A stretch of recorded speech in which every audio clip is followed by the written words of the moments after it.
자, 일단은 메리츠증권증권 질문을 주셨는데요. 일단은 메리츠증권증권에 대해서 설명을 하기보다는 증권주를 바라보는 방법에 대해서 먼저 보는 게 좋을 것 같습니다. 일단 증권 쪽 같은 경우에는 사실 천수답이다라고 해가지고 증시 브로커리지 쪽, 그러니까 브로커리지라는 게 증권사 수입 수수료에 대한 그런 부분들이거든요. 그래서 증시가 좋을 때는 당연히 거래가 활성화되고, 그렇다라고 하면은 그거에 따른 거래 수수료가 증가되는 그런 부분들이고요. 상대적으로 거래량이 감소되면은 아무래도 이제 브로커리지 수입이 감소가 되면서 증권주에는 좀 부정적인 영향을 좀 미치는 그런 경우들이 있죠. 또 다른 경우에는 이제 주식시장이 상승하면 당연히 이제 개인 투자자들의 참여가 늘어나고, 당연히 그러다 보면 이제 거래 수수료가 늘어나는, 그래서 이제 지수가 상승하면 증권주가 좋고 지수가 하락하면은 증권주가 안 좋다라는 그런 공식으로도 이제 조금 뭐 해석을 할 수 있고, 실질적으로 시장에서도 그렇게 움직입니다. 그리고 그 외에 이제 메이저 한 3-4개의 증권사 같은 경우 IB 쪽, 그러니까 이제 글로벌 자산이나 아니면은 자기 투자 쪽, 이러한 부분들에 이제 집중되어 있는 그런 부분들인데, 대부분 이제 증권주는 사실 시장이 좋으면 강하고, 거래량, 그리고 거래 대금, 거래량 증가, 주식 전체 시장이에요. 그러니까 종목에 대한 부분들이 아니라 주식 전체 시장의 거래량이랑 뭐 거래 대금이 증가될수록 모멘텀이 증가된다, 이렇게 보시면 좋을 것 같고요.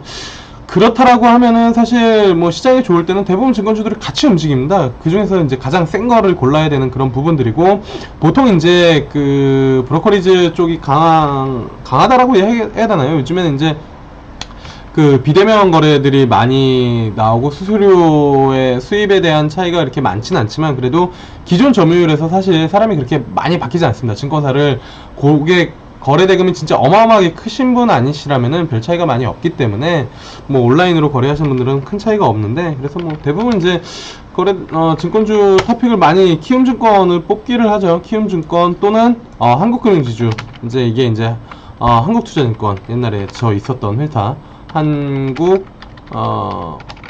금융지주 정도를 이제 토픽으로 좀 많이 뽑는 그런 부분들이죠. 한국금융지주도 작년 5월달부터 뭐 한 2배 가까이 올라왔죠. 뭐 재미없는 증권주라고 할 수도 있지만, 이러한 부분들이 그 중에서 이제 메리츠증권증권은 딱 차트로만 보더라도 주가가 아래쪽에 있습니다. 이게 조금 단점이다라고 보시면 되겠고요. 이게 이제 뭐 이렇게 내려와 있는 이유는 뭐 말씀드린 것처럼 한국투자증권, 뭐 삼성증권 아니면 키움증권 이런 것들보다는 네임밸류가 낮기 때문에 브로커리지 수입이 증가될 수 있는 부분들에 대한 분명히 레버리지 효과가 제한적이고, 그런 부분들 때문에 상대적으로 주식시장에서도 탑픽으로 그렇게 많이 뽑지는 않습니다. 증권주 중에서도. 근데 이 메리츠 종금증권만 가지고 있는 부분들이 있죠. 뭐죠? 바로 이름에서도 알 수 있듯이 종금 라이센스.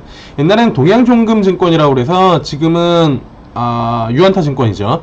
종금 라이센스가 그쪽 동양증권에 있었는데, 그때 사채 이슈랑 그때 있으면서 뭐 유한타로 넘어가고 뭐 그러면서 이제 종금 라이센스도 어쨌든 계약이 뭐 끝나는 그런 부분들이어서 이게 이제 메리츠종금증권으로 넘어왔죠. 그래서 유일하게 뭐 모멘텀으로 볼 수 있는 것은 종금 라이센스 정도다라고 보시면 좋을 것 같고요.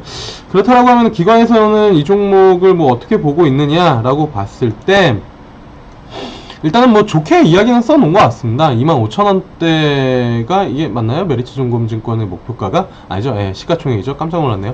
목표 주가는 한 6,600원 정도를 보고 있어요. 이게 아마 가장 최신에 나온 분석 보고서고 5월 8일날 나온 거거든요. 근데 순이익 좋았어요. 근데 뭐 1분기 순이익 안 좋았었던 증권사가 어딨나요? 뭐 요즘에 거래량도 좋고 그렇기 때문에, 그래서 부동산 관련된 구조화 증권 때문에 이제 뭐 특화되어 있다라고 이제 이야기는 할 수가 있으나, 다른 증권주들보다는 좀 탄력이 좀 떨어진다. 그리고 주가 위치도 바닥권이다. 그래서 저는 개인적으로 만약에 주식시장이 좋다라고 보고 있고 증권주를 골라야 된다라고 하면은 앞서 보여드린 키움증권 또는 한국금융지주 또는 하나금융지주 정도를 좀 보시면 좋을 것 같습니다. 이게 이제 상대적으로 많이 안 올랐는데, 증권 쪽이랑 은행이랑 많이 같이 가지고 있고, 왜냐면 KEB 하나은행이죠. 어쨌든 그쪽 가지고 있고, 여기가 상대적으로 증권사 쪽이 해외 선물 쪽을 집중적으로 하면서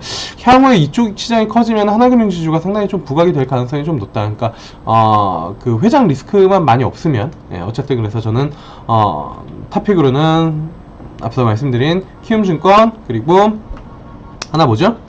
한국금융지주, 그 다음에 하나금융지주 정도를 보시는 게 좋지 않을까, 이렇게 말씀을 드려보도록 하겠습니다.